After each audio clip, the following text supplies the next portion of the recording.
Hi. കോവിഡിന് ശേഷം ഒരുപാട് ആളുകളാണ് ഇന്ത്യൻ സ്റ്റോക്ക് മാർക്കറ്റിലേക്ക് വന്നിട്ടുള്ളത്.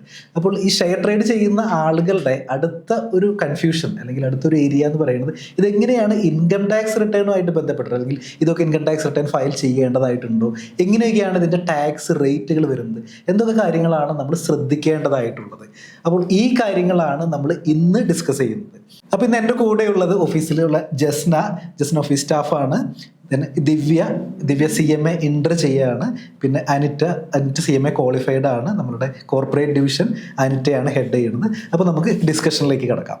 സർ, ഷെയർ ട്രേഡിംഗ് ഇൻകം ഉള്ള ആള് ഇൻകം ടാക്സ് ഫയൽ ചെയ്യേണ്ടതുണ്ടോ? ഷെയർ ട്രേഡിംഗ് ഇൻകം ഉള്ള ഒരാളെ സംബന്ധിച്ചിടത്തോളം ശരിക്കും ആളുടെ ഒരു ക്യാപിറ്റൽ ഗെയിൻ ഉണ്ടല്ലോ, അതായത് ആളുടെ വരുമാനം ഉണ്ടല്ലോ, ആൾ റെസിഡൻ്റ് ആണെന്നുണ്ടെങ്കിൽ ഒരു 3 ലക്ഷം രൂപയെക്കാട്ടും കൂടുതലാണെന്ന് വിചാരിക്കും. ആ സിറ്റുവേഷനിൽ ആൾ റിട്ടേൺ ഫയൽ ചെയ്യണം. പക്ഷെ ഇതൊന്നുമല്ല കാര്യം. പ്രത്യേകിച്ച് FN അല്ലാന്നുണ്ടെങ്കിൽ അങ്ങനെയൊക്കെയുള്ള ഇൻട്രാഡേക്ക് ട്രാൻസാക്ഷനൊക്കെ ചെയ്യുകയാണെന്ന് വിചാരിക്കും, അല്ലെങ്കിൽ ഷെയർ ട്രേഡ് ഒക്കെ ചെയ്യുന്ന ആളുകളാണെന്നുണ്ടെങ്കിൽ ഒരു ഫിനാൻഷ്യൽ ഇയറിൽ 10 ലക്ഷം രൂപയെക്കാട്ടൊക്കെ കൂടുതൽ ആൾ ട്രേഡ് ചെയ്തു എന്ന് വിചാരിക്കും, അല്ലെങ്കിൽ ഇൻവെസ്റ്റ് ചെയ്തു, സെല്ല് ചെയ്തു. അപ്പോൾ ആ സിറ്റുവേഷനിൽ എന്താ സംഭവിക്കുക എന്ന് പറഞ്ഞു കഴിഞ്ഞാൽ ഇദ്ദേഹം ഇൻകം ടാക്സ് റിട്ടേൺ ഫയൽ ചെയ്തില്ലെങ്കിലുണ്ടല്ലോ നോട്ടീസ് വരാനുള്ള ചാൻസ് ഭയങ്കര കൂടുതലാണ്. അപ്പോൾ ഷെയർ ട്രേഡിംഗ് അല്ലെങ്കിൽ ഇതുപോലെയുള്ള ആക്ടിവിറ്റി അല്ലെങ്കിൽ ട്രാൻസാക്ഷൻസ് ചെയ്യുന്ന ആളുകൾ മാൻഡേറ്ററി ആയിട്ട് റിട്ടേൺ ഫയൽ ചെയ്യുകയാണെങ്കിൽ ഒരു നോട്ടീസ് വരുന്നത് ശരിക്കും ഒഴിവാക്കാനായിട്ട് പറ്റും. സാർ, ഇപ്പൊ ഷെയർ ട്രേഡിംഗ് ചെയ്യുന്ന ഒരു വ്യക്തി ആൾക്ക് എന്തൊക്കെ വരുമാനമാണ് വരുന്നത്? ഈ ഷെയർ ട്രേഡിങ്ങിന് ഒരു പ്രത്യേകതയുള്ളതേ, അതായത് ഇപ്പോൾ ഒരാൾ ഷെയർ ട്രേഡ് ചെയ്യുകയാണെന്നുണ്ടെങ്കിൽ ആൾക്ക് ക്യാപിറ്റൽ ഗെയിൻ വരാൻ സാധ്യതയുണ്ട്. അതായത് ഇപ്പോൾ ഈ നമ്മൾ മലയാളത്തിൽ പറയുകയാണെങ്കിൽ മൂലധന നേട്ടം എന്ന് പറയും. അതായത് ആളൊരു ഇൻവെസ്റ്റർ ആണെന്നുണ്ടെങ്കിൽ ഒരു ഷോർട്ട് ടൈം ഗെയിൻ വരാം, അല്ലെങ്കിൽ ലോങ് ടൈം ഗെയിൻ വരാം. അതല്ല, ഇനി ആളൊരു FN ഒക്കെ ചെയ്യുന്ന ആളാണെന്ന് വിചാരിക്കും, ഫ്യൂച്ചേഴ്സ് ഓപ്ഷൻസ് അല്ലെന്നുണ്ടെങ്കിൽ ഇൻട്രാഡേ ഒക്കെ ചെയ്യുന്ന ആളാണെന്ന് വിചാരിക്കും. അങ്ങനെയാണെന്നുണ്ടെങ്കിൽ അതൊരു ബിസിനസ് ഇൻകം ആയിട്ടൊക്കെ ട്രീറ്റ് ചെയ്യും ആ ഒരു ഇത്. അപ്പോൾ ബിസിനസ് ഇൻകം വരാം. ദെൻ ഇനി ആൾ അങ്ങനെ പ്രത്യേകിച്ച് ജസ്റ്റ് ഒരു ഇൻവെസ്റ്റർ മാത്രമാണ്, ആളൊരു ഇൻവെസ്റ്റ് ചെയ്തു, ആൾ മിണ്ടാണ്ടിരിക്കുന്നു. അപ്പോൾ ആൾക്ക് എന്ത് കിട്ടും? ചിലപ്പോൾ ഡിവിഡൻഡ് ഒക്കെ കിട്ടാനായിട്ട് സാധ്യതയുണ്ട്. അപ്പോൾ ആൾക്ക് ഒരു ഇൻകം ഫ്രം അതർ സോഴ്സ് എന്നൊക്കെ പറയില്ലേ നമ്മൾ, അപ്പോൾ ആ കാറ്റഗറിയിലും വരുമാനം വരാനായിട്ട് സാധ്യതയുണ്ട്. അപ്പോൾ ക്യാപിറ്റൽ ഗെയിൻ വരാം, ദെൻ ബിസിനസ് ഇൻകം വരാം, then income from other source. അപ്പോൾ ഇങ്ങനെ ഈ 3 സെഗ്മെന്റിലും വരുമാനം വരുന്ന ഒരേ ഒരു ആക്ടിവിറ്റി എന്ന് പറയുന്നത് നമ്മുടെ സ്റ്റോക്ക് മാർക്കറ്റിലെ ട്രാൻസാക്ഷൻസ് ആണ്. നമുക്ക് ഷോർട്ട് ടൈം ക്യാപിറ്റൽ ഗെയിനും ലോങ് ടൈം ക്യാപിറ്റൽ ഗെയിനും തമ്മിൽ എന്തെങ്കിലും വ്യത്യാസം ഉണ്ടോ? ഇപ്പൊ നമ്മൾ ഷെയർ ഇപ്പോൾ 12 മന്ത്സിന് കൂടുതലാണ് ഹോൾഡ് ചെയ്യണമെന്ന് വെച്ചാൽ അത് ലോങ് ടേം ആയിട്ട് നമ്മൾ ട്രീറ്റ് ചെയ്യും. ഇപ്പോൾ ഒരു ഷെയർസ് 12 മന്ത്സിന് താഴെയാണ് നമ്മൾ ഹോൾഡ് ചെയ്യണമെന്ന് വെച്ചാൽ അത് ഷോർട്ട് ടൈം ക്യാപിറ്റൽ ഗെയിൻ ആയിട്ടാണ് നമ്മൾ കണക്കാക്കുക. സാർ, മ്യൂച്വൽ ഫണ്ടും ഷെയർസും തമ്മിൽ വല്ല വ്യത്യാസം ഉണ്ടോ? ശരിക്കും നമ്മളെ ഇൻകം ടാക്സ് ആംഗിളിലുണ്ടല്ലോ, ആക്ച്വലി ഇൻകം ടാക്സ് ആംഗിളിൽ മ്യൂച്വൽ ഫണ്ടും ഷെയർസും തമ്മിൽ അങ്ങനെ പ്രത്യേകിച്ച് ടാക്സേഷൻ ആംഗിളിൽ വ്യത്യാസമൊന്നുമില്ല. അതായത് ഇതിൻ്റെ റേറ്റ് എന്ന് പറയുന്നത്, ഇൻകം ടാക്സിൻ്റെ റേറ്റ് കാര്യങ്ങൾ, അതായത് നമ്മളിപ്പോൾ ഷെയർസ് ആണെന്നുണ്ടെങ്കിലും മ്യൂച്വൽ ഫണ്ട് ആണെന്നുണ്ടെങ്കിലും ഇതിൻ്റെ ഒരു ട്രീറ്റ്മെൻറ്റ് ഉണ്ടല്ലോ, ട്രീറ്റ്മെൻറ്റ് ഒരേപോലെ തന്നെയാണ്. പ്രത്യേകിച്ച് ഇൻകം ടാക്സിൽ വ്യത്യാസമില്ല. ഇപ്പോൾ ടാക്സ് റേറ്റുകളാണെന്നുണ്ടെങ്കിൽ ഇവിടെ ഇപ്പോൾ നമുക്ക് ഷോർട്ട് ടൈം ആണെന്നുണ്ടെങ്കിൽ 20% ആണെന്നുണ്ടെങ്കിൽ, സ്റ്റോക്ക് ആണെന്നുണ്ടെങ്കിൽ മ്യൂച്വൽ ഫണ്ട് ആണെന്നുണ്ടെങ്കിൽ 20%. അതല്ല ഇനി ലോങ് ടൈം ആണെന്ന് വിചാരിക്കും, അപ്പോൾ അങ്ങനെയാണെന്നുണ്ടെങ്കിൽ അതുപോലെ തന്നെ അതിൻ്റെ ടാക്സ് റേറ്റുകൾ 12 ആണെങ്കിൽ 12. ഇപ്പോൾ ഇനി മ്യൂച്വൽ ഫണ്ടിൽ നിന്ന് ഡിവിഡൻഡ് കിട്ടുകയാണെങ്കിൽ അത് ഡിവിഡൻഡ് ആയിട്ട് സാധാരണ അതുപോലെ തന്നെ, ഇനി ഷെയർസിൽ നിന്ന് ഡിവിഡൻഡ് കിട്ടുകയാണെന്നുണ്ടെങ്കിൽ ഒക്കെ ഒരേപോലെ തന്നെയാണ്. പ്രത്യേകിച്ച് നമ്മളൊരു കൺസെപ്ച്വലി മാത്രമാണ് എന്തുള്ളൂ, ഇത് മ്യൂച്വൽ ഫണ്ട് ഷെയർസ് എന്ന് പറഞ്ഞാൽ ടെക്നിക്കലി ഉള്ള വ്യത്യാസമേ ഉള്ളൂ. ഇൻകം ടാക്സ് ആക്ട് പ്രകാരം സെയിം തന്നെയാണ്, അതായത് ഇതിൻ്റെ ട്രീറ്റ്മെൻറ്റ് ഒരേപോലെ തന്നെയാണ്. ഈ ഷെയർ ട്രേഡിങ്ങിന്റെ ടാക്സ് റേറ്റുകൾ എങ്ങനെയാണ്? ഷെയർ ട്രേഡിംഗ് ആയിട്ട് ബന്ധപ്പെട്ടിട്ട് നമുക്ക് പല തരത്തിലുള്ള ടാക്സുകൾ വരുന്നുണ്ട്. ഇപ്പം നമ്മൾ നേരത്തെ പറഞ്ഞു, ഇപ്പോൾ അനിറ്റ നേരത്തെ പറഞ്ഞ പോലെ ഷോർട്ട് ടൈം ക്യാപിറ്റൽ ഗെയിൻ ആണെന്ന് വിചാരിക്കും. അതായത് ഒരാൾ 1 വർഷത്തിലും താഴെയാണ് ഹോൾഡ് ചെയ്തേക്കുന്നത്, എന്നിട്ട് വിൽക്കുകയാണെന്നുണ്ടെങ്കിൽ അതിൻ്റെ ടാക്സ് റേറ്റ് എന്ന് പറയുന്നത് 20% ടാക്സ് റേറ്റ് വരുന്നത്. അതല്ല, ആൾ ഒരു 1 ഇയർ ഓർ മോർ ഹോൾഡ് ചെയ്തിട്ട് വിൽക്കുകയാണെന്ന് വിചാരിക്കും, അങ്ങനെയാണെന്നുണ്ടെങ്കിൽ 12% അതിൻ്റെ ടാക്സ് റേറ്റ് വരുന്നത്. ഇനി നമ്മൾ നേരത്തെ പറഞ്ഞു ഫ്യൂച്ചേഴ്സ് ആൻഡ് ഓപ്ഷൻസ് ഒക്കെയാണ്, അതിനിപ്പോൾ ഒരു ബിസിനസ് ഇൻകം ആയിട്ടാണല്ലോ ട്രീറ്റ് ചെയ്യുന്നത്. അങ്ങനെ ഒരാൾ ഇൻട്രാഡേ ചെയ്യാണ്, അപ്പോൾ അതിനൊരു ബിസിനസ് ഇൻകം ആയിട്ടാണ് ട്രീറ്റ് ചെയ്യുന്നത്. അപ്പോൾ അതൊരു സ്ലാബ് റേറ്റിലാണ് അതൊക്കെ ടാക്സ് ചെയ്യുന്നത്. ഇനി ഒരാൾക്ക് ഡിവിഡൻ്റ് ആണ് കിട്ടുന്നത്, ഡിവിഡൻഡ് കിട്ടുകയാണെന്നുണ്ടെങ്കിൽ നാച്ചുറലി അതും സ്ലാബ് റേറ്റിലാണ് ടാക്സ് ചെയ്യുന്നത്. അപ്പോൾ പല തരത്തിലുള്ള ടാക്സ് റേറ്റുകൾ ഈ ഷെയർ ട്രേഡിംഗ് ആയിട്ട് ബന്ധപ്പെട്ടിട്ട് വരുന്നുണ്ട് നമുക്ക്. സാർ, പിന്നെ നമ്മൾ NRIs income tax return file ചെയ്യുന്നുണ്ടല്ലോ, അപ്പോൾ അവർക്ക് ഈ ഷെയർ ട്രേഡിംഗ് നടത്തുന്ന NRIs ആയിട്ട് എന്തെങ്കിലും റെസ്ട്രിക്ഷൻസ് ഉണ്ടോ? അതായത് നല്ല ക്വസ്റ്റ്യനാണ് ജസ്റ്റിനായിട്ട്. അതായത് ഈ NRIs ഇപ്പോൾ ഒരുപാട് പേര് ഇതുപോലെ ട്രേഡിങ്ങും ഇൻവെസ്റ്റ്മെൻറ്റും ഒക്കെ ചെയ്യുന്നുണ്ട്. അപ്പോൾ ഇവർക്കുള്ളൊരു റെസ്ട്രിക്ഷൻ എന്ന് പറയുന്നത്, ഇവർക്ക് ഇൻട്രാഡേ ട്രേഡിംഗ് ഉണ്ടല്ലോ, അതായത് ഇവർക്ക് ഇൻട്രാഡേ ചെയ്യാനായിട്ട് പറ്റില്ല. അപ്പോൾ നമ്മളുടെ ഡേ ട്രേഡിംഗ് എന്ന് പറയില്ലേ, അത് റെസ്ട്രിക്റ്റഡ് ആണ്, അത് ചെയ്യാനായിട്ട് പറ്റില്ല. പിന്നെയുള്ളതെന്ന് പറയുന്നത് ഇപ്പോൾ FNO ചെയ്യാം. പക്ഷേ FNO ചെയ്യുകയാണെങ്കിൽ തന്നെ ഈ ഡെറിവേറ്റീവ്സ് ഉണ്ട്, അതായത് കറൻസി ഡെറിവേറ്റീവ്സ് ചെയ്യാനായിട്ട് പറ്റില്ല.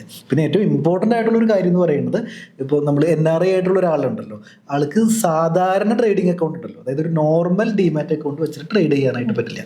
അവരെപ്പോഴും ഒരു PIS അക്കൗണ്ട് ഉണ്ടല്ലോ, അത് പോർട്ട്ഫോളിയോ ഇൻവെസ്റ്റ്മെൻറ്റ് സ്കീം എന്നുള്ള അങ്ങനെ ഒരു സ്പെഷ്യൽ റൂട്ടിലുള്ള ഒരു അക്കൗണ്ട് വെച്ചിട്ട്, അതായത് ഒരു 1 ബ്രോക്കർ വെച്ചിട്ട് എന്ത് ചെയ്യാൻ പറ്റുള്ളൂ, ട്രേഡ് ചെയ്യാനായിട്ട് പറ്റുള്ളൂ. അതായത് RBIയുടെ ഒരു സ്പെഷ്യൽ, അതായത് കാരണം വിദേശത്തുള്ളൊരു ഫണ്ടാണല്ലോ പുറത്തേക്ക് ഇങ്ങോട്ട് വരുന്നത്.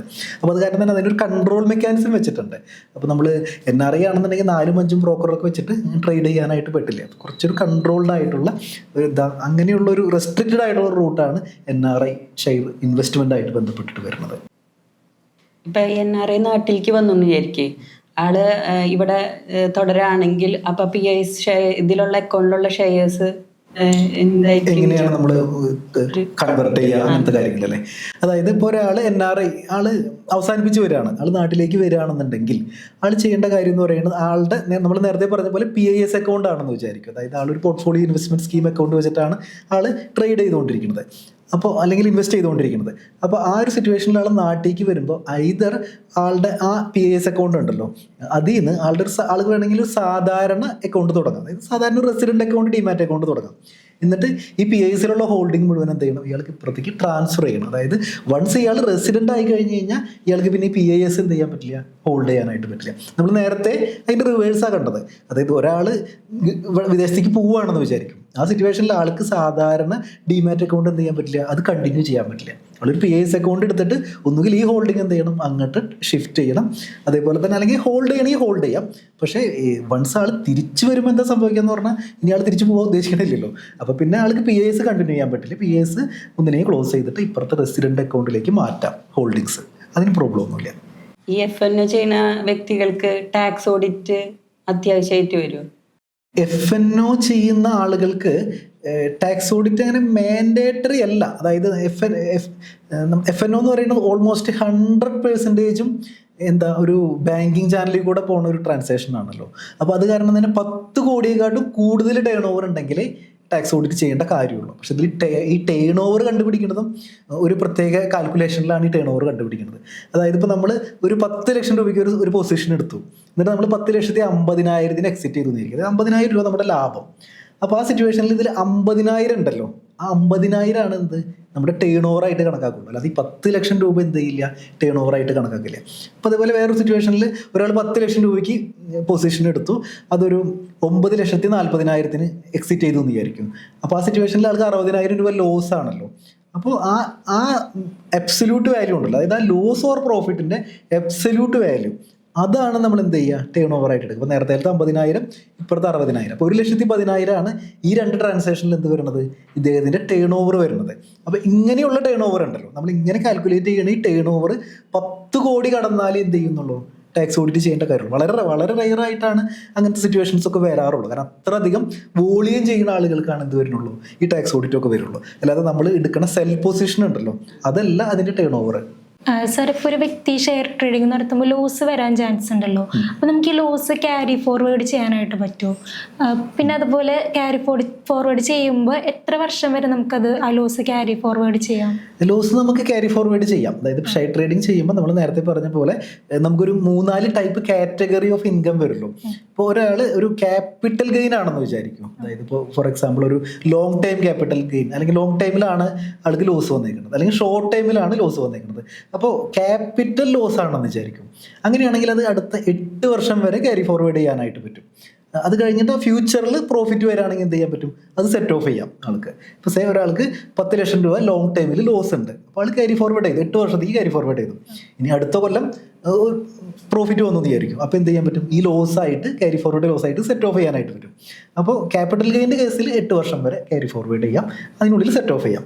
ഇനി ബിസിനസ് ഇൻകം ആണെന്നുണ്ടെങ്കിൽ, നമ്മൾ സാധാരണ FNO നമ്മൾ പറഞ്ഞില്ല, ഫ്യൂച്ചേഴ്സ് ആൻഡ് ഓപ്ഷൻസ് ആണെന്നുണ്ടെങ്കിൽ ഇതുപോലെ തന്നെ 8 വർഷം എന്ത് ചെയ്യാൻ പറ്റും, ഇതൊരു ബിസിനസ് ലോസ് ആണ്, അതും നമുക്ക് 8 വർഷത്തേക്ക് ക്യാരി ഫോർവേഡ് ചെയ്യാൻ പറ്റും. നമുക്ക് ലോസ് വരാണെങ്കിൽ എന്ത് ചെയ്യാൻ പറ്റും, അല്ലെങ്കിൽ പ്രോഫിറ്റ് വരാണെങ്കിൽ നമുക്ക് എന്ത് ചെയ്യാൻ പറ്റും, സെറ്റ് ഓഫ് ചെയ്യാനായിട്ട് പറ്റും.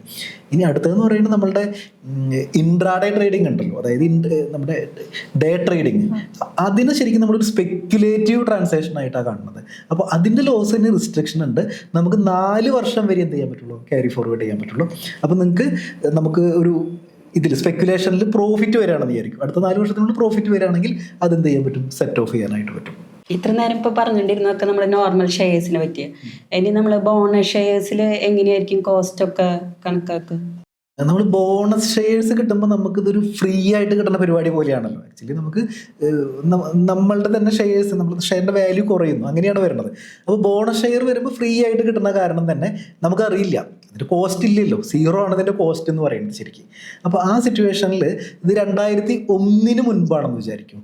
അങ്ങനെയാണെന്നുണ്ടെങ്കിൽ അതിൻ്റെ ഫെയർ മാർക്കറ്റ് വാല്യൂ ഉണ്ടല്ലോ, അതായത് എത്രയാണോ അന്നത്തെ അതിൻ്റെ fair market value, 1 മുമ്പാണെങ്കിൽ 2001 fair market value, അത് നമുക്ക് കോസ്റ്റായിട്ട് കൺസിഡർ ചെയ്യാം. അതല്ല ഇനി 2001 ശേഷമാണെന്ന് വിചാരിക്കും. അങ്ങനെയാണെന്നുണ്ടെങ്കിൽ അത് 0 ആണ്, അതായത് അതിന് കോസ്റ്റ് ഇല്ല. നമ്മൾ വിറ്റ് കിട്ടി കഴിഞ്ഞ് കഴിഞ്ഞാൽ കംപ്ലീറ്റ് എമൗണ്ട് ഉണ്ടല്ലോ, അതും നമ്മുടെ പ്രോഫിറ്റായിട്ട് കൺസിഡർ ചെയ്യും. അങ്ങനെയാണ് വരുന്നത് അതിൽ. സർ, ഇൻട്രാഡേയിൽ എങ്ങനെ ടാക്സ് വർക്കൗട്ട് ചെയ്യുന്നത്? നമ്മൾ ഇൻട്രാഡേ, നമ്മൾ നേരത്തെ ഫ്യൂച്ചേഴ്സ് ആൻഡ് ഓപ്ഷൻസിനെ പറ്റി പറഞ്ഞിട്ടുണ്ടായിരുന്നില്ല. അപ്പോൾ അതിൽ നമ്മൾ ടേൺ ഓവർ നമ്മളൊരു പർട്ടിക്കുലർ രീതിയിലാണ് കാണുന്നത്. സിമിലർ അതുപോലെ തന്നെയാണ് ഇൻട്രാഡേയുടെയും ടേൺ ഓവർ കണ്ടുപിടിക്കുക. എന്നിട്ട് ആ അപ്പോൾ നമുക്ക് ഇൻട്രാഡേയിൽ നിന്ന് പ്രോഫിറ്റ് കിട്ടി എന്ന് വിചാരിക്കും. അങ്ങനെയാണെന്നുണ്ടെങ്കിൽ അത് സാധാരണ ഒരു ഇൻകം പോലെ ട്രീറ്റ് ചെയ്തിട്ട് എന്ത് ചെയ്യുന്നു, അതിനെ ടാക്സ് ചെയ്യുന്നു. അതായത് നമ്മൾ സ്ലാബ് റേറ്റിൽ, അതായത് ഒരു സാധാരണ ഇൻകം പോലെയാണ്. അല്ലാതെ സ്പെഷ്യൽ റേറ്റ് ഉണ്ടല്ലോ, സ്പെഷ്യൽ റേറ്റ് അവിടെ അപ്ലിക്കബിൾ. നമ്മൾ ക്യാപിറ്റൽ ഗെയിനൊക്കെയാണ് എന്ത് വരുന്നത്, സ്പെഷ്യൽ റേറ്റ് വരുന്നത്. അപ്പോൾ ഇൻട്രാഡേ ആണെന്നുണ്ടെങ്കിൽ അതൊരു സ്പെക്യുലേറ്റീവ് ഇൻകം ആയിട്ട് ട്രീറ്റ് ചെയ്യും. ടേൺ ഓവർ കണ്ടുപിടിക്കുന്നത് നമ്മൾ നേരത്തെ പറഞ്ഞ പോലെ FN-ഓടെ ടേൺ ഓവർ പോലെ തന്നെയാണ് കണ്ടുപിടിക്കുക. അതായത് എബ്സല്യൂട്ട് വാല്യൂ ഉണ്ടല്ലോ, എബ്സല്യൂട്ട് വാല്യൂ ആണ് എടുക്കുക. ഇനി അവിടെയും നേരത്തെ നമ്മുടെ ടാക്സ് ഓഡിറ്റിൻ്റെ ലിമിറ്റ് ഉണ്ടല്ലോ, അവിടെയും വരുന്നത് ഇതുപോലെ തന്നെ ഇങ്ങനെയുള്ള എബ്സല്യൂട്ട് വാല്യൂ ഉണ്ടല്ലോ. ഇത് 10 crore കടന്നാലേ എന്ത് വരുന്നുള്ളൂ, ടാക്സ് ഓഡിറ്റ് വരുന്നുള്ളൂ. അതൊക്കെ മേ ബി വളരെ റെയർ ആയിട്ടൊക്കെ വരാറുണ്ട്. അത്രയധികം ഭയങ്കര ഹ്യൂജ് വോളിയം ചെയ്യുന്ന ആളുകൾക്കൊക്കെ എന്ത് വരും, ഇൻട്രാഡേയിലോ അല്ലെങ്കിൽ FN-ഓ ചെയ്യുന്ന ആളുകൾക്കൊക്കെ ടാക്സ് ഓഡിറ്റ് വരാൻ സാധ്യതയുണ്ട്. സർ, ഇപ്പോൾ ഈ NRIകൾക്കും അതുപോലെ റെസിഡൻസിനും സെയിം ടാക്സ് റേറ്റ് ആണോ അപ്ലിക്കബിൾ ആവുക? അതൊരു നല്ല ക്വസ്റ്റ്യനാണ് ജസ്റ്റ്. അതായത് എന്താ സംഭവിക്കാന്ന് വെച്ച് കഴിഞ്ഞ് കഴിഞ്ഞാൽ NRIസിന് പല കേസിലും ഒരു പർട്ടിക്കുലർ റേറ്റുകളുണ്ട്. ഇപ്പോൾ ഒരു എക്സാമ്പിൾ പറയുകയാണെന്നുണ്ടെങ്കിൽ നമുക്ക് ഡിവിഡൻഡ് ആണെന്ന് വിചാരിക്കും. നമുക്കൊരു ഇന്ത്യൻ കമ്പനി എന്നുള്ള ഡിവിഡൻഡ്, ഒരു ഇക്വിറ്റി എന്നുള്ള ഡിവിഡൻഡ് കിട്ടിയെന്ന് വിചാരിക്കും. അപ്പോൾ NRIസിന് അത് ഫ്ലാറ്റ് റേറ്റിൽ 20% അപ്ലിക്കബിളാണ്. മാത്രമല്ല അതിനൊരു ബേസിക് എക്സംഷൻ ലിമിറ്റ് കിട്ടില്ല. അതായത് ഇപ്പോൾ ഒരാൾക്ക് ആകെ 10,000 രൂപ ഡിവിഡൻഡ് ഉള്ളൂ. അപ്പോൾ അപ്പോഴും എന്ത് ചെയ്യേണ്ടി വരും, ഇയാൾ 2,000 രൂപ ടാക്സ് അടയ്ക്കേണ്ടി വരും. പിന്നെ അടുത്ത മാറ്റർ എന്ന് പറയുന്നത് NRIസിന് ക്യാപിറ്റൽ ഗെയിൻ വരികയാണെന്ന് വിചാരിക്കും. അപ്പോൾ ക്യാപിറ്റൽ ഗെയിൻ വരികയാണെന്നുണ്ടെങ്കിൽ അതിനും എന്ത് ചെയ്യേണ്ടി വരും, ഈ ബേസിക് എക്സംഷൻ ലിമിറ്റ് ഒന്നും അവിടെ കിട്ടില്ല. ഇപ്പോൾ നമ്മൾ നേരത്തെ പ്രസിഡന്റ് ആണ്, അദ്ദേഹത്തിന് ആകെ 3 ലക്ഷം രൂപ ഒരു ഷോർട്ട് ടൈം ക്യാപിറ്റൽ ഗെയിൻ ഉണ്ട്. അപ്പോൾ ആളതിന് എന്ത് ചെയ്യണ്ട, ടാക്സ് അടയ്ക്കേണ്ട. കാരണം ആ ബേസിക് എക്സംഷൻ്റെ ഉള്ളിലാണല്ല, ന്യൂ ടാക്സ് റെജീം പ്രകാരമാണെന്നുണ്ടെങ്കിൽ. പക്ഷെ NRI ആണെന്നുണ്ടെങ്കിൽ എന്ത് കിട്ടില്ല, ഈ ബേസിക് എക്സംഷൻ ഒന്നും കിട്ടില്ല. എന്ത് ചെയ്യണം, ഈ 20% ടാക്സ് സ്ട്രൈറ്റ് അവേ അടയ്ക്കേണ്ടതായിട്ട് വരും. അപ്പോൾ NRIസിന് ഇങ്ങനെ ചില എന്തുണ്ട്, കുറച്ച് എക്സസ്, അതായത് കുറച്ച് എക്സ്ട്രാ ടാക്സ് ഒക്കെ അടയ്ക്കാനായിട്ട് വരാൻ സാധ്യതയുണ്ട് റെസിഡൻ്റ് ഒക്കെ ആയിട്ട് നമ്മൾ കമ്പയർ ചെയ്യുമ്പോൾ. പിന്നെ ലൈഫ് ഇൻഷുറൻസ്, സ്കൂൾ ഫീ, ചില ക്ലയൻസ് അങ്ങനെ ഡിഡക്ഷൻ ചെയ്യാൻ പറ്റുമെന്ന് പറഞ്ഞിട്ട് വരുന്നുണ്ട്. അപ്പോൾ അതെങ്ങനെയാണ് ചെയ്യാൻ നമ്മൾ? ഈ ഷെയർ ട്രേഡിങ് അല്ലെങ്കിൽ ഈ ഷെയർസിൻ്റെ പോർട്ട്ഫോളിയോ ആയിട്ട് വെച്ച് നോക്കുമ്പോഴേ നമ്മൾ നേരത്തെ പറഞ്ഞ പോലെ ഇപ്പോൾ ഈ കുറച്ച് ട്രാൻസാക്ഷൻസ് പറഞ്ഞുള്ളൂ, ഇങ്ങനെയുള്ള ട്രാൻസാക്ഷൻസ് ഇതായിട്ട് ബന്ധപ്പെട്ടിട്ട് നമ്മൾ ബിസിനസ് ഇൻകം ആണെന്ന് വിചാരിക്കും. അതായത് നമ്മൾ FN-ഒ ആണ് ചെയ്യുന്നത്. അപ്പോൾ FN-ഒ അല്ലെങ്കിൽ ഇൻട്രാഡേ ആണ് ചെയ്യണമെന്ന് വിചാരിക്കും. അങ്ങനെയാണെന്നുണ്ടെങ്കിൽ ഇതെന്ത് ചെയ്യാൻ പറ്റും, നമ്മളൊരു ഓൾഡ് റെജീമിലാണ് എടുക്കണമെന്നുണ്ടെങ്കിൽ ഇതൊക്കെ ക്ലെയിം ചെയ്യാനായിട്ട് പറ്റും. പക്ഷേ നമുക്ക് ഇപ്പുറത്തെ സൈഡിൽ ഇത് വരുന്നത് ഒരു ക്യാപിറ്റൽ ഗെയിൻ ആണെന്ന് വിചാരിക്കും. നമുക്കിപ്പോൾ ഷോർട്ട് ടൈം ക്യാപിറ്റൽ ഗെയിൻ ആണ് അല്ലെങ്കിൽ ലോങ് ടൈം ക്യാപിറ്റൽ ഗെയിൻ ആണെന്ന് വിചാരിക്കും. അങ്ങനെയാണെന്നുണ്ടെങ്കിൽ ക്യാപിറ്റൽ ഗെയിൻ അഗെയിൻസ്റ്റ് നമുക്ക് എന്ത് ചെയ്യാൻ പറ്റില്ല, ഇങ്ങനെയുള്ള ഇൻഷുറൻസാ അല്ലാന്നുണ്ടെങ്കിൽ ഇതുപോലെയുള്ള PF ഡിഡക്ഷൻസ്, LIC അല്ലെങ്കിൽ പിള്ളേരുടെ സ്കൂൾ ഫീസ്, അതായത് ഈ ചാപ്റ്റർ 6A ഡിഡക്ഷൻസ് ഉണ്ടല്ലോ, ATC ഡിഡക്ഷൻസ്, ഇതൊന്നും നമുക്ക് എടുക്കാനായിട്ട് പറ്റില്ല. ബിസിനസ് ഇൻകം ആണോ, അതല്ല നമുക്ക് ഡിവിഡൻഡ് കിട്ടി, അങ്ങനെയാണെന്നുണ്ടെങ്കിൽ നമുക്ക് എന്ത് ചെയ്യാൻ പറ്റും, അതൊരു സാധാരണ സ്ലാബ് റേറ്റിലുള്ള ഇൻകങ്ങളാണല്ലോ, അതിൽ നിന്ന് കുറയ്ക്കാൻ പറ്റും. ഈ സ്പെഷ്യൽ റേറ്റിലുള്ള ഒരു ഇൻകത്തിൽ നിന്നും ഈ ചാപ്റ്റർ 6A ഡിഡക്ഷൻസ് നമുക്ക് എടുക്കാനായിട്ട് പറ്റില്ല. Sir, long time capital gain, short time capital gain നമ്മൾ എങ്ങനെയാണ് കണക്കാക്കുക? അത് ടാക്സ് സേവ് ചെയ്യാനായിട്ടുള്ള വല്ല മാർഗം? അതായത് ക്യാപിറ്റൽ ഗെയിൻ നമ്മൾ അറൈവ് ചെയ്യണതേ, അതായത് ഇപ്പോൾ അതിനിട്ട് ചോദിച്ച ഒരു ക്വസ്റ്റ്യൻ എന്ന് പറയുന്നത് നമ്മൾ എങ്ങനെയാണ് ഇതിൻ്റെ ക്യാപിറ്റൽ ഗെയിൻ അറൈവ് ചെയ്യുക എന്നുള്ളത്. അപ്പോൾ ഇതിൽ ശരിക്കും ഇൻകം ടാക്സ് ആക്ട് പ്രകാരം ക്യാപിറ്റൽ ഗെയിൻ എറൈവ് ചെയ്യാനായിട്ട് കറക്റ്റ് ആയിട്ടുള്ള ഒരു സ്ട്രക്ചേർഡ് ആയിട്ടുള്ള ഒരു ഇതുണ്ട്. നമുക്ക് അതിൽ കൂടുതൽ കാര്യങ്ങൾ എന്ത് ചെയ്യാൻ പറ്റില്ല, അതിൽ ആഡ് ചെയ്യാനായിട്ട് പറ്റില്ല. അതായത് അതിൽ പറഞ്ഞിരിക്കണമെന്ന് വെച്ച് കഴിഞ്ഞാൽ ക്യാപിറ്റൽ ഗെയിൻ ആണെന്നുണ്ടെങ്കിൽ നമുക്ക് എന്ത് ചെയ്യാൻ പറ്റും, നമ്മുടെ സെയിൽ കൺസിഡറേഷൻ, സേ 1 lakh രൂപയാണ് നമ്മുടെ സെയിൽ കൺസിഡറേഷൻ. ഇതിൻ്റെ ഉള്ളിൽ നിന്ന് നമുക്ക് എന്ത് ചെയ്യാൻ പറ്റും, നമ്മുടെ കോസ്റ്റ് ഓഫ് അക്വിസിഷൻ ഉണ്ടല്ലോ, നമ്മളിത് വാങ്ങിച്ചപ്പോൾ ഒരു കോസ്റ്റ് ഉണ്ടാവുമല്ലോ, സേ 48,000 റുപ്പീസാണ് കോസ്റ്റ് എന്നുണ്ടെങ്കിൽ അത് നമുക്ക് കുറയ്ക്കാം. ഇനി എന്ത് ചെയ്യാൻ പറ്റും, ഇനി നമ്മൾ ഈ ബൈ ചെയ്യുന്നതുമായിട്ട് ബന്ധപ്പെട്ടിട്ട് അല്ലെങ്കിൽ ഈ ട്രാൻസാക്ഷനുമായിട്ട് ബന്ധപ്പെട്ടിട്ട് സെൽ ചെയ്യുന്നു ബൈ ചെയ്യുന്നു ഇതായിട്ട് ബന്ധപ്പെട്ടിട്ട് വരുന്ന ചിലവുകളുണ്ടല്ലോ, ഇപ്പോൾ ബ്രോക്കറേജ് വരാം, അല്ലെങ്കിൽ സ്റ്റാമ്പ് ഡ്യൂട്ടി വരാം, അങ്ങനെയുള്ള ചാർജസ് ഉണ്ടല്ലോ, അത് നമുക്ക് കുറയ്ക്കാനായിട്ട് പറ്റും. അപ്പോൾ അതൊരു 2,000 രൂപ ഉണ്ടെന്നുണ്ടെങ്കിൽ നമ്മളത് കുറച്ചു. അപ്പോൾ ബാക്കി എത്ര വന്നു, ഇപ്പോൾ 1,00,000 50,000 ബാക്കി കോസ്റ്റ് ഓഫ് അക്വിസിഷനും ഈ കോസ്റ്റ് ഓഫ് ട്രാൻസ്ഫറും അല്ലെങ്കിൽ അക്വിസിഷൻ കോസ്റ്റൊക്കെ ആയിട്ട് വന്നു. അപ്പോൾ ബാക്കി ഇനി 50,000 രൂപയുണ്ട്. ഈ 50,000 രൂപ എന്താണ്, ക്യാപിറ്റൽ ഗെയിൻ ആണ്. ഇതിന് ഷോർട്ടാണോ, അതായത് ഷോർട്ട് ടൈം ആണോ ലോങ് ടൈം ആണോ എന്നുള്ളതിനനുസരിച്ചിട്ട് അതാത് ടാക്സ് റേറ്റുകൾ വരും. അപ്പോൾ അതിൽ പ്രത്യേകം ശ്രദ്ധിക്കാനുള്ള ഒരു കാര്യം എന്ന് പറയുന്നത്, നമുക്ക് STT ഉണ്ടല്ലോ, അതായത് സെക്യൂരിറ്റീസ് ട്രാൻസാക്ഷൻ ടാക്സ്, അത് നമുക്ക് യാതൊരു കാരണവശാലും എന്ത് ചെയ്യാൻ പറ്റില്ല, കുറയ്ക്കാനായിട്ട് പറ്റില്ല. ക്യാപിറ്റൽ ഗെയിൻ ആണെന്നുണ്ടെങ്കിൽ കുറയ്ക്കാൻ പറ്റില്ല. അപ്പോൾ ഇതാണ് ഇതിൽ ഏറ്റവും ശ്രദ്ധിക്കേണ്ട ഒരു കാര്യമുള്ളത്. പിന്നെ ഇപ്പോൾ ടാക്സ് പ്ലാനിംഗ് ആയിട്ട് ബന്ധപ്പെട്ടിട്ട് പറയാനുള്ളതെന്ന് പറയുമ്പോൾ ഷോർട്ട് ടൈം ക്യാപിറ്റൽ ഗെയിൻ അല്ലെങ്കിൽ ലോങ് ടൈം ക്യാപിറ്റൽ ഗെയിൻ ഉണ്ടല്ലോ, ഇതിൻ്റെ ടാക്സ് പ്ലാനിംഗ് ആയിട്ട് ബന്ധപ്പെട്ട് പറയാനുള്ളത് ഒരു ടാക്സ് ലോസ് ഹാർവെസ്റ്റിംഗ് എന്ന് പറഞ്ഞിട്ടൊരു കൺസെപ്റ്റ് ഉണ്ട്. അതായത് ഇപ്പോൾ സേ ഫോർ എക്സാമ്പിൾ ഞാൻ ശരിക്കും പ്രോഫിറ്റിലാണെന്ന് വിചാരിക്കും. അപ്പോൾ ഞാൻ ലോങ് ടൈമിൽ ഞാൻ പ്രോഫിറ്റിലാണ്. അതായത് ഇപ്പോൾ ഏപ്രിൽ ഫിനാൻഷ്യൽ ഇയർ തുടങ്ങി ഞാനൊരു ഡിസംബർ ഫെബ്രുവരി വരെ 10 ലക്ഷം രൂപ ഞാൻ പ്രോഫിറ്റ് ബുക്ക് ചെയ്തേക്കാം, ലോങ് ടൈമിൽ ബുക്ക് ചെയ്തേക്കാണ്. അല്ലെങ്കിൽ ഷോർട്ട് ടൈമിൽ നമ്മൾ ക്യാപിറ്റൽ ഗെയിൻ ബുക്ക് ചെയ്തേക്കാണ്. സേ നമുക്ക് ഷോർട്ട് ടൈമിൽ ബുക്ക് ചെയ്തേക്കാണെന്ന് വിചാരിക്കും. അപ്പോൾ നമ്മുടെ കയ്യിൽ തന്നെ മാർച്ച്, അതായത് ഇപ്പോൾ ഇയർ എൻഡ് ആവാനായിട്ട് പോവാണ്. അപ്പോൾ നമ്മുടെ കയ്യിൽ തന്നെ ഒരു 10 ലക്ഷം രൂപയുടെ അടുത്ത് ഷോർട്ട് ടൈമിൽ ലോസ് ഉള്ള പൊസിഷൻസ് ഉണ്ടെന്ന് വിചാരിക്കും. നമ്മളത് എക്സിറ്റ് ചെയ്തിട്ടില്ല, അതായത് നമ്മൾ ലോസ് ഇങ്ങനെ കണ്ടിന്യൂ ചെയ്തുകൊണ്ടിരിക്കുക, നമ്മൾ ആ ലോസ് ബുക്ക് ചെയ്തിട്ടില്ല. അപ്പോൾ ബുക്ക് ചെയ്യാതിരിക്കാനുള്ള കാരണം എന്ന് പറയുന്നത്, ചിലപ്പോൾ ചില ആളുകൾക്ക് ഒരു ഷെയർസിൻ്റെ അടുത്ത് സ്റ്റോക്കിൻ്റെ അടുത്ത് കുറച്ചൊരു ഇൻറ്റിമസി ഒക്കെ ഉണ്ടായിരിക്കില്ല. ഇപ്പോൾ റിലയൻസ് ആണ് അല്ലെങ്കിൽ ടാറ്റ മോട്ടോഴ്സ് ആണ്. അപ്പോൾ ചില ഷെയർസുകളൊക്കെ ചിലപ്പോൾ അത് ലോസിലായിരിക്കാം ചിലപ്പോൾ പോയിക്കൊണ്ടിരിക്കുന്നത്. അപ്പോൾ അവർ വിചാരിക്കും ഓക്കെ ഇത് മുകളിലേക്ക് പോകും, അത് കാരണം ഇപ്പോൾ ബുക്ക് ചെയ്യണ്ട എന്ന് വിചാരിക്കും. അപ്പോൾ നമുക്ക് അതിലൊരു സ്ട്രാറ്റജി ഉള്ളതെന്ന് പറയുന്നത്, ഇവിടെ 10 ലക്ഷം രൂപ എന്ത് ചെയ്തേക്കാണ്, പ്രോഫിറ്റ് ഓൾറെഡി ഉണ്ട് ഷോർട്ട് ടൈമിൽ. അപ്പോൾ 10 ലക്ഷം രൂപയുടെ ലോസ് ഉള്ള കുറച്ച് പോർട്ട്ഫോളിയോ റൺ ചെയ്തുകൊണ്ടിരിക്കുകയാണ്. അപ്പോൾ എന്ത് ചെയ്യാം, ഇവർക്ക് വേണമെന്നുണ്ടെങ്കിൽ ഇത് എന്ത് ചെയ്യാം, ഇത് ലോസ് അങ്ങോട്ട് ബുക്ക് ചെയ്യാം. ലോസ് ബുക്ക് ചെയ്ത് എന്തായി, നമ്മൾ 0 ആയി. അത് കഴിഞ്ഞിട്ട് ഞാൻ നേരത്തെ പറഞ്ഞല്ലോ, ഒരു ഇൻറ്റിമസി ഉള്ളത് കാരണമാണല്ലോ ഇവർ ഈ ലോസ് ബുക്ക് ചെയ്യാതിരുന്നത്. ആ ഷെയർസ് വേണമെങ്കിൽ എന്ത് ചെയ്യാം, നെക്സ്റ്റ് ഡേ എന്ത് ചെയ്യാം, ഇവർക്ക് ബൈ ചെയ്യാം. അപ്പോൾ ഇവരുടെ പൊസിഷൻ എന്ത് ചെയ്യുന്നു, സെയിം തന്നെയാണ്. പക്ഷേ ഇവരെന്ത് ചെയ്യണ്ട, ഇവർ ടാക്സ് അടയ്ക്കണ്ട. അപ്പോൾ ഈ ഒരു കൺസെപ്റ്റ് ഉണ്ടല്ലോ, ഈ ഒരു കൺസെപ്റ്റിനെയാണ് ശരിക്കും ടാക്സ് ലോസ് ഹാർവെസ്റ്റിംഗ് എന്ന് പറയുന്നത്. ലോങ് ടൈമിലും നമുക്ക് അപ്ലൈ ചെയ്യാം, ഷോർട്ട് ടൈമിലും അപ്ലൈ ചെയ്യാം. അപ്പോൾ ഇത് നല്ലൊരു സ്ട്രാറ്റജിയാണ് ഈ ക്യാപിറ്റൽ ഗെയിൻ്റെ ടാക്സ് പ്ലാനിങ് ആയിട്ട് ബന്ധപ്പെട്ടിട്ട്. സാർ, ഇപ്പോൾ നമ്മൾ ഷെയർ ട്രേഡിങ് ചെയ്യുമ്പോൾ അൺലിസ്റ്റഡ് ഷെയർസ് ആണെന്നുണ്ടെങ്കിൽ അതിൻ്റെ ടാക്സ് എങ്ങനെയാണ് നമ്മൾ ITR ഫയൽ ചെയ്യുമ്പോൾ കാണിക്കുക? നമ്മൾ ഈ സെക്ഷൻ 111A അല്ലെങ്കിൽ 112A എന്ന് പറഞ്ഞിട്ട് 2 സെക്ഷൻസ് ഉണ്ട് ഇൻകം ടാക്സിൽ. അത് ഈ ലിസ്റ്റഡ് ഷെയർസിനെ പറ്റിയിട്ടാണ് അതൊക്കെ പറയുന്നത്. അവിടെയാണ് നമ്മൾ ഈ നേരത്തെ പറഞ്ഞ റേറ്റുകൾ ഉണ്ടല്ലോ, അതായത് ഷോർട്ട് ടൈം ആണെങ്കിൽ 20%, ലോങ് ടൈം ആണെന്നുണ്ടെങ്കിൽ 12.5%, ഇങ്ങനെയൊക്കെയുള്ള റേറ്റുകൾ വരുന്നത്. ഇതൊക്കെ ലിസ്റ്റഡ് ഷെയർസാണ്, സെക്യൂരിറ്റീസ് ട്രാൻസാക്ഷൻ ടാക്സ് അടച്ചിട്ടുള്ള ഷെയർസുകളാണ്. അതല്ല, ഇനിയിപ്പോൾ നമുക്കിപ്പോൾ ഒരു ലോക്കലി ഒരു കമ്പനിയിൽ ഒരു ഷെയർ ഉണ്ടെന്ന് വിചാരിക്കും. അങ്ങനെയാണെന്നുണ്ടെങ്കിൽ അത് ലോങ് ടൈം ആണ് എന്ന് കരുതും. ലോങ് ടൈം ആണെന്ന് പറഞ്ഞു കഴിഞ്ഞാൽ അവിടെ ഡെഫിനിഷൻ വേറെയാണ് സാധാരണ. അതായത് ഈ 112A പ്രകാരം ഉള്ള ഷെയർസ് അങ്ങനെയാണെന്നുണ്ടെങ്കിലാണ് 1 വർഷത്തെ ഹോൾഡിംഗ് വരുന്നത്. അതല്ല, ഇതല്ലാത്ത ഷെയർസ് ആണെന്നുണ്ടെങ്കിൽ അത് ലോങ് ടൈം ആവണം എന്നുണ്ടെങ്കിൽ 2 വർഷമെങ്കിലും ഹോൾഡ് ചെയ്യണം മിനിമം. അപ്പോൾ അത് ലോങ് ടൈം ആണെന്ന് വിചാരിക്കും. ലോങ് ടൈം ആണെന്നുണ്ടെങ്കിൽ അതിൻ്റെ ടാക്സ് റേറ്റ് വരുന്നത് 12.5% തന്നെ, നേരെ വിത്ത് ഇൻഡെക്സേഷൻ ഒന്നുമില്ല. 12.5% ആണ് അതിൻ്റെ ടാക്സ് റേറ്റ് വരുന്നത്. അതല്ല, ഇനി 2 വർഷത്തിൽ താഴെയാണെന്നുണ്ടെങ്കിൽ അതെന്താണ്, ഷോർട്ട് ടൈം ആണ്. അപ്പോൾ ഷോർട്ട് ടൈം ആണെന്നുണ്ടെങ്കിൽ നമ്മുടെ നേരത്തെ ആ റേറ്റ് അല്ല, നമ്മൾ സെക്ഷൻ 111A 20% അല്ല റേറ്റ് വരുന്നത്, അത് സ്ലാബ് റേറ്റിൽ അപ്ലിക്കബിൾ ആവും. അപ്പോൾ നിങ്ങൾക്ക് ഒരാളുടെ ടാക്സ് റേറ്റ് എന്ന് പറയുന്നത് 30% ആണെന്ന് വിചാരിക്കും. അങ്ങനെയാണെന്നുണ്ടെങ്കിൽ 30% അത് അപ്ലിക്കബിൾ ആവും. അത് സാർ, ഇപ്പോൾ ചില ക്ലയൻസ് മ്യൂച്വൽ ഫണ്ട് സ്വിച്ച് ചെയ്യണതിനെ പറ്റി പറയാറുണ്ട്. അപ്പോൾ അത് നമ്മൾ സ്വിച്ച് ചെയ്യുന്ന സമയത്ത് എന്തെങ്കിലും ടാക്സ് അടയ്ക്കേണ്ടതായിട്ട് വരും? മിക്കവാറും അല്ല, ഓൾമോസ്റ്റ് ടാക്സ് ലയബിലിറ്റി വരാൻ സാധ്യതയുണ്ട്.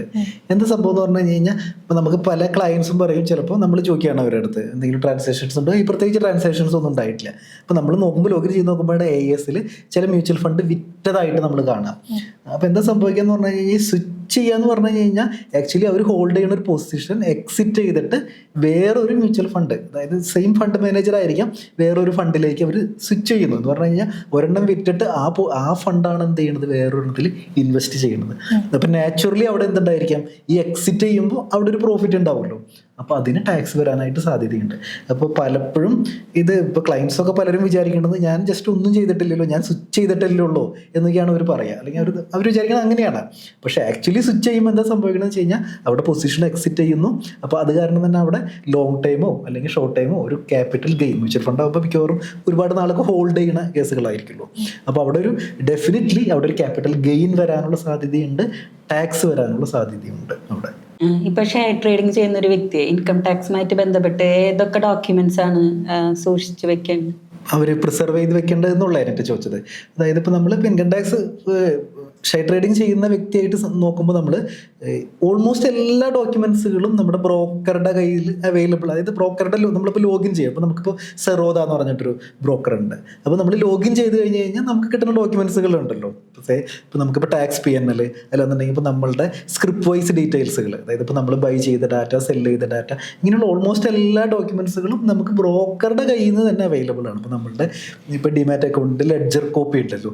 അപ്പോൾ ഇതെല്ലാം നമ്മൾ ഒരു സേഫർ സൈഡിൽ നമ്മളിപ്പോൾ ഒരു വർഷത്തെ റിട്ടേൺ ഫയൽ ചെയ്യുമ്പോഴേ, ഇപ്പോൾ നമുക്ക് റിട്ടേൺ ഫയൽ ചെയ്യാനായിട്ട് നമ്മൾ പലപ്പോഴും ക്ലയൻസിൻ്റെ അടുത്ത് ഇങ്ങനത്തെ കാര്യങ്ങളൊക്കെയാണ് ചോദിക്കാറുള്ളത്. ടാക്സ് PNL ചോദിക്കും, അല്ലാന്നുണ്ടെങ്കിൽ അവരുടെ ലെഡ്ജർ ചോദിക്കും. അപ്പോൾ ഇങ്ങനത്തെ കാര്യങ്ങൾ ഒന്ന് ഡൗൺലോഡ് ചെയ്ത് വെച്ചിട്ട് അത് പ്രിസർവ് ചെയ്ത് വെക്കുന്നത് എപ്പോഴും നന്നായിരിക്കും. കാരണം വെച്ച് കഴിഞ്ഞാൽ ചിലപ്പോൾ 3-4 കൊല്ലമൊക്കെ കഴിയുമ്പോൾ, ചിലപ്പോൾ അല്ലെങ്കിൽ 2-3 കൊല്ലം കഴിയുമ്പോൾ സ്ക്രൂട്ടിനി ഒക്കെ വരികയാണെന്നുണ്ടെങ്കിൽ ആ സമയത്ത് നമ്മൾ എന്തിൻ്റെ ബേസിലാണ് നമുക്ക് ഇൻകം പ്രൂവ് ചെയ്യേണ്ടി വരുമല്ലോ. അപ്പോൾ നമുക്ക് ക്യാപിറ്റൽ ഗെയിൻ 5 ലക്ഷം ഉണ്ടെന്ന് പറഞ്ഞു. അപ്പോൾ എങ്ങനെയാണ് ഈ 5 ലക്ഷത്തിൻ്റെ കമ്പ്യൂട്ടേഷൻ ചെയ്യേണ്ടി വരും, നമ്മൾ പ്രൂവ് ചെയ്യേണ്ടതായിട്ട് വരും. അപ്പോൾ ഈ ബ്രോക്കറുടെ ലോഗിനിൽ നിന്നുള്ള ഈ ഇങ്ങനെയുള്ള ഡീറ്റെയിൽസുകൾ ഉണ്ടല്ലോ, അത് നമ്മൾ എന്ത് ചെയ്യേണ്ടി വരും, പ്രിസർവ് ചെയ്ത് വെക്കേണ്ടതായിട്ട് വരും. പിന്നെ അതിൽ വേറൊരു കാര്യമുള്ളതെന്ന് പറയുന്നത്, നമ്മൾ ഫ്യൂച്ചേഴ്സ് ആൻഡ് ഓപ്ഷൻസ് ഒക്കെ ചെയ്യുകയാണെന്ന് വിചാരിക്കും. അപ്പോൾ ഇതിനെ ആക്ച്വലി ഒരു ബിസിനസ് ഇൻകം ആയിട്ടാണ് ട്രീറ്റ് ചെയ്യുക. നമ്മൾ നേരത്തെ പറഞ്ഞിരുന്നല്ലോ, ഇതൊരു ബിസിനസ് ഇൻകം ആണെന്ന്. അപ്പോൾ ബിസിനസ് ഇൻകം ആയതുകൊണ്ട് തന്നെ ഇതിന് ഒരുപാട് എക്സ്പെൻസസ് ഉണ്ടല്ലോ, നമുക്ക് ക്ലെയിം ചെയ്യാനായിട്ട് പറ്റും. ഇപ്പോൾ ഫോർ എക്സാമ്പിൾ, ഇപ്പോൾ നമ്മൾ നേരത്തെ പറഞ്ഞിരുന്നത് STT ഉണ്ടല്ലോ. STT നമുക്ക് ക്യാപിറ്റൽ ഗെയിനിൽ എന്ത് ചെയ്യാൻ പറ്റില്ല, ക്ലെയിം ചെയ്യാൻ പറ്റില്ല. പക്ഷേ ഇവിടെ നമുക്ക് എന്ത് ചെയ്യാൻ പറ്റും, ക്ലെയിം ചെയ്യാൻ പറ്റും. അത് മാത്രമല്ല, ഇപ്പോൾ FNO ചെയ്യുന്ന ആൾ ചിലപ്പോൾ ഒരു കോഴ്സ് അങ്ങനെ ചെയ്തു എന്ന് വിചാരിക്കും. ഒരു കോഴ്സിന് ജോയിൻ ചെയ്തു, അല്ലെങ്കിൽ ഒരു സെമിനാറിന് പങ്കെടുത്തു. അപ്പോൾ ആ ഒരു എക്സ്പെൻസ് ഒക്കെ ഉണ്ടല്ലോ, അതെന്ത് ചെയ്യാൻ പറ്റും, അത് ഇയാൾക്ക് കുറയ്ക്കാം. കാരണം ഇതൊരു ബിസിനസ് ആണല്ലോ ഇയാൾ ചെയ്യുന്നത്. അപ്പോൾ അത് കാരണം തന്നെ ഇതായിട്ട് റിലേറ്റഡ് ആയിട്ടുള്ള എക്സ്പെൻസസ് ഉണ്ടല്ലോ. ഇപ്പോൾ അദ്ദേഹം എക്സ്ക്ലൂസീവ്ലി ഈ ഒരു പർപ്പസിന് വേണ്ടിയിട്ട് ആളൊരു ലാപ്ടോപ്പ് വാങ്ങിച്ചു എന്ന് വിചാരിക്കും. അങ്ങനെയാണെങ്കിൽ അതിൻ്റെ ഡിപ്രീസിയേഷൻ എന്ത് ചെയ്യാൻ പറ്റും, അത് ക്ലെയിം ചെയ്യാൻ പറ്റും. കാരണം ഇയാൾ ചെയ്യുന്നത് ഒരു ബിസിനസ്സാണ്, അത് കാരണം. അപ്പോൾ ബിസിനസ് FNO ചെയ്യുന്ന ആളുകൾക്ക് കുറച്ചും കൂടി ടാക്സ് പ്ലാനിങ്ങിലുണ്ടല്ലോ കുറച്ചും കൂടി എലമെൻറ്റ്സ് കൂടുതലാണ്. മറ്റോടത്ത് അങ്ങനെയല്ല. ക്യാപിറ്റൽ ഗെയിനെ സംബന്ധിച്ചിടത്തോളം വളരെ ഡിഫൈൻഡ് ആയിട്ടുള്ള ഒരു സ്ട്രക്ചറാണ്. അവിടെ cost of sale consideration, cost of acquisition, അത് മാത്രമേ ഉള്ളൂ. ഇവിടെ അങ്ങനെയല്ല. ബിസിനസ് ആയതുകൊണ്ട് ഒരുപാട് കാര്യങ്ങൾ എന്ത് ചെയ്യാൻ പറ്റും, നമുക്ക് കുറയ്ക്കാനായിട്ട്, ക്ലെയിം ചെയ്യാനായിട്ട് പറ്റും. സാർ, ഇപ്പം NRIസിന്റെ ഡിമാറ്റ് അക്കൗണ്ട് അത് ഈ ടാക്സ് ഷെയർ ട്രേഡിംഗിൽ എങ്ങനെയാണ് വരുന്നത്? അതായത് ഇപ്പോൾ NRIനെ സംബന്ധിച്ചിടത്തോളം ഞാൻ നേരത്തെ പറഞ്ഞിരുന്നല്ലോ, അതായത് NRIക്ക് ശരിക്ക് ഒരാൾ വിദേശത്തേക്ക് പോവുകയാണ്. ആ പോകുന്ന സമയത്ത് ഇദ്ദേഹത്തിന് ഒരു സാധാരണ അക്കൗണ്ട് ഉണ്ടെന്ന് വിചാരിക്കും. അതായത് സാധാരണ ഒരു ഡിമാറ്റ് അക്കൗണ്ട് ഉണ്ട്. അപ്പോൾ ആ ഡിമാറ്റ് അക്കൗണ്ട് പിന്നെ ആൾക്ക് കണ്ടിന്യൂ ചെയ്യാനായിട്ട് പറ്റില്ല. അതിന് കുറച്ച് റെസ്ട്രിക്ഷൻസ് ഉണ്ട് അതിൽ. അതായത് അദ്ദേഹം ഒരു PIS അക്കൗണ്ട് എടുത്തിട്ട്, പോർട്ട്ഫോളിയോ ഇൻവെസ്റ്റ്മെൻറ്റ് സ്കീം എടുത്തിട്ട്, അതായത് NRI സ്റ്റാറ്റസിൽ ഒരു ഡിമാറ്റ് അക്കൗണ്ട് ഓപ്പൺ ചെയ്യണം. അപ്പോൾ പക്ഷേ ഇവിടെ ഓൾറെഡി ഉള്ള അക്കൗണ്ട് ഉണ്ടല്ലോ, ഡിമാറ്റ് അക്കൗണ്ടിലെ പൊസിഷൻസ് ആൾക്ക് ഹോൾഡ് ചെയ്യാം, അതിന് പ്രശ്നമൊന്നുമില്ല. പക്ഷേ ഫർദർ ഇൻവെസ്റ്റ്മെൻറ്റ് നടത്തണമെന്നുണ്ടെങ്കിൽ ആൾക്ക് വിദേശത്ത് പോയി വിദേശത്തുള്ള ഫണ്ട് എടുത്തിട്ടാണ് ആൾ എന്ത് ചെയ്യുന്നത്, ഇനി ഇൻവെസ്റ്റ് ചെയ്യുന്നത്. അപ്പോൾ എന്ത് ചെയ്യണം, അപ്പോൾ അതൊരു കൺട്രോൾഡ് റൂട്ടിൽ ചെയ്യാൻ പറ്റുള്ളൂ. നമ്മൾ നേരത്തെ പറഞ്ഞ പോലെ അതിന് വേണ്ടിയിട്ട് ആൾ ഒരു NRI സ്റ്റാറ്റസിൽ ആളൊരു ഡിമാറ്റ് അക്കൗണ്ട് തുടങ്ങിയിട്ട് അതിൽ വേണം ഇൻവെസ്റ്റ് ചെയ്യാനായിട്ട്. അപ്പം അങ്ങനെയുള്ള ഒരുപാട് റെസ്ട്രിക്ഷൻസ് NRIസിനുണ്ട്. സർ ഇപ്പോൾ ഷെയർ ട്രേഡിംഗ് ചെയ്യുന്ന ഒരു വ്യക്തി ഇൻകം ടാക്സ് റിട്ടേൺ ഫയൽ ചെയ്തില്ലെങ്കിൽ എന്തൊക്കെ കാര്യങ്ങളാണ് ഉണ്ടാവുക? ലൈക്ക് ഇപ്പോൾ എന്തെങ്കിലും നോട്ടീസോ പെനാൽറ്റീസോ ഒക്കെ അവർക്ക് ഉണ്ടാവും? തീർച്ചയായിട്ടും വരാനായിട്ട് സാധ്യതയുണ്ട് ജസ്ന. എന്ത് സംഭവം എന്ന് വെച്ച് കഴിഞ്ഞാൽ ഇപ്പോൾ ഷെയർ ട്രേഡ് ചെയ്യുന്ന ആളുകൾ ഒരു വോളിയം കൂടുകയാണെന്ന് വിചാരിക്കും. നമ്മൾ നേരത്തെ പറഞ്ഞ പോലെ ഇപ്പോൾ കോവിഡിനൊക്കെ ശേഷം ഒരുപാട് ആളുകൾ ഇത് ചെയ്യുന്നുണ്ട്. ഇപ്പോൾ പ്രത്യേകിച്ച് ഇപ്പോൾ നമ്മുടെ ഇതുപോലുള്ള സോഷ്യൽ മീഡിയ വീഡിയോസൊക്കെ കണ്ടിട്ട് അല്ലെങ്കിൽ കുറേ ടിപ്സുകളും അങ്ങനെയൊക്കെ പറഞ്ഞിട്ട് ഒരുപാട് ആളുകൾ ഇതിലേക്ക് വന്നിട്ടുണ്ട്. അപ്പോൾ പലരും ചെയ്യണമെന്ന് പറഞ്ഞു കഴിഞ്ഞാൽ FNO സ്റ്റാർട്ടിങ്ങിലൊക്കെ തന്നെ ചെയ്യുക, FNO അല്ലെങ്കിൽ പ്രത്യേകിച്ച് പൈസ ഉണ്ടാക്കാനായിട്ട് ഓപ്ഷൻസ് ബൈയിങ് ഇതൊക്കെയാണ് ചെയ്യണത്, അല്ലെങ്കിൽ ഇൻട്രാഡേ ട്രേഡിംഗ് ഒക്കെ ചെയ്യുന്നത്. അപ്പോൾ ഭയങ്കര ഒരു ഹ്യൂജ് വോളിയം ഓഫ് ഡാറ്റ ഉണ്ടല്ലോ, ഭയങ്കര വലിയ ട്രാൻസാക്ഷൻസ് ഒക്കെ ആയിരിക്കും വരിക. അപ്പോൾ നമ്മൾ ഇൻകം ടാക്സിൻ്റെ പോർട്ടലിൽ നമ്മൾ ഒരു ആനുവൽ ഇൻഫർമേഷൻ സ്റ്റേറ്റ്മെൻറ്റ് ഉണ്ടല്ലോ, അതെടുത്ത് നോക്കുമ്പോൾ വലിയ വലിയ ട്രാൻസാക്ഷൻസ് ഒക്കെയാണ് വരുന്നത്. ചിലപ്പോൾ ലോസിലൊക്കെ ആയിരിക്കും, അത്യാവശ്യം നല്ല ലോസൊക്കെ ആയിരിക്കും FNO ഒക്കെ ചെയ്തിട്ട് വരുന്നത്. പക്ഷേ ഇപ്പോൾ ഇവർ വിചാരിക്കും എന്തായാലും കാശ് പോയി, ഇനി ഇൻകം ടാക്സ് റിട്ടേണും കൂടി ഫയൽ ചെയ്ത് കാശ് കളയണ്ടെന്ന് വിചാരിക്കും. പക്ഷേ ആക്ച്വലി എന്താ സംഭവിക്കാന്ന് പറഞ്ഞാൽ ഇത്രയധികം ട്രാൻസാക്ഷൻസ് ഒക്കെ നടത്തിയിട്ട് ഇവർ റിട്ടേൺ ഫയൽ ചെയ്തില്ലെങ്കിൽ കുറച്ച് കാലം കഴിയുമ്പോൾ ഇവരുടെ ബാക്കിൽ കൂടെ ഇൻകം ടാക്സുകാരും കൂടി വരും. അപ്പോൾ അങ്ങനത്തെ ഒരു ഇഷ്യൂ ഉണ്ട്.